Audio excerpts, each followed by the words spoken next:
Everyone, welcome back to another video of life science zoology. आज हम बात करने वाले हैं क्रायो प्रिजर्वेशन के बारे में। क्रायो प्रिजर्वेशन क्या है? सिंपली अगर हम बात करें तो ये एक तरीके का प्रोसेस है जिसमें प्रिजर्व किया जाता है चीज़ों को फ्रोजन स्टेट के अंदर। ठीक है, अब वो मटेरियल क्या हो सकता है? वो सेल होता है, टिश्यू या ऑर्गन जिसको हम स्टोर करके रखते हैं बहुत ही कम टेम्परेचर के ऊपर, या फिर हम बोले फ्रोजन स्टेट में।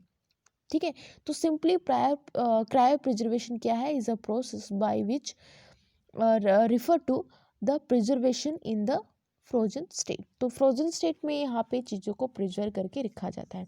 नेक्स्ट पॉइंट आता है, it is derive from Greek word kryos. ठीक है, ये डिराइव किया गया है ग्रीक वर्ड से जिसका मतलब ही होता है फ्रोस्ट। ठीक है, नेक्स्ट पॉइंट आता है, the term cryopreservation means storage at very low temperature. तो ये जो टर्म है क्रायो प्रिजर्वेशन, इसका मतलब ही होता है स्टोर करना या स्टोरेज करना बहुत ही कम टेम्परेचर पे। Such as in deep freezer जिसका टेम्परेचर होता है -80 degree Celsius, in vapour phase nitrogen -50 degree Celsius, और the liquid nitrogen that is -196 degree Celsius. Cryopreservation refer to the storage of cell, tissue, organ at a ultra low temperature of liquid nitrogen. तो liquid nitrogen में इसको जो है store करके रखा जाता है जिसका टेम्परेचर होता है -196 डिग्री सेल्सियस। तो बहुत ही कम टेम्परेचर होता है जिसमें हम किसी भी सेल को या टिश्यू को या ऑर्गन को प्रिजर्व करके रखते हैं। At such low temperature, the stored material enter in a state of absolute quiescence.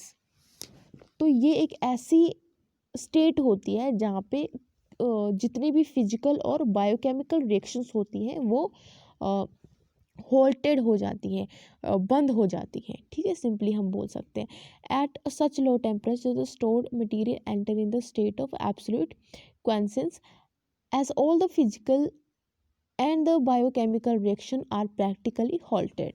ठीक है, thus cryopreservation is a long term storage technique which with very low temperature to preserve the structurally intact living cell and tissue for extended period of time at a relatively low cost. तो simply जो ये technique है cryopreservation की, इसमें क्या किया जाता है? लॉन्ग टर्म स्टोरेज किया जाता है। आप किसी भी टिश्यू को, किसी भी ऑर्गन को बहुत टाइम तक स्टोर करके रख सकते हो। क्लियर है? The science pertaining this activity is known as cryobiology. सबसे पहले हम बात करते हैं फ्रीजिंग की।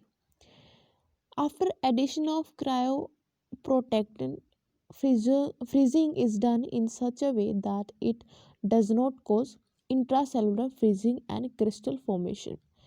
The following type of freezing is done in the process of cryopreservation. ये कुछ तरीके की फ्रीजिंग होती है क्रायोप्रिजर्वेशन में। पहला आता है रैपिड फ्रीजिंग, दूसरा है slow freezing, third one is step wise freezing. सबसे पहले हम बात करते हैं रैपिड फ्रीजिंग की। This method is simple and easy. Freezing is done quickly so that there should be least chances और डेवलपमेंट ऑफ इंट्रासेलुलर क्रिस्टल, ताकि intracellular crystal ना बने। इसमें ये बहुत ही सिंपल प्रोसेस है और बहुत ही क्विकली इसमें फ्रीजिंग होती है। नेक्स्ट आता है slow freezing. In this method is the rate of freezing is slow. तो इसमें नाम से आप बता सकते हो यहाँ पे फ्रीजिंग का जो प्रोसेस होगा वो स्लो होगा। It is commonly use for animal germplasm. तो एनिमल जर्म प्लास्ट में ज़्यादातर ये यूज़ होता है। In this due to cooling below freezing point extracellular crystal are form not intracellular. तो यहाँ पे एक्स्ट्रा सेलुलर क्रिस्टल का फॉर्मेशन हो जाता है, इंट्रा सेलुलर क्रिस्टल्स यहाँ पे नहीं बनते। नेक्स्ट आता है स्टेप वाइज फ्रीजिंग। यहाँ पे स्टेप बाय स्टेप फ्रीजिंग होती है। In this temperature get lowered by -20 degree Celsius to -40 degree Celsius and allow protective freezing of the cell. Freezing stopped at 30 minutes and then rapidly freezed in liquid nitrogen. This result in decline in temperature and good result are obtained.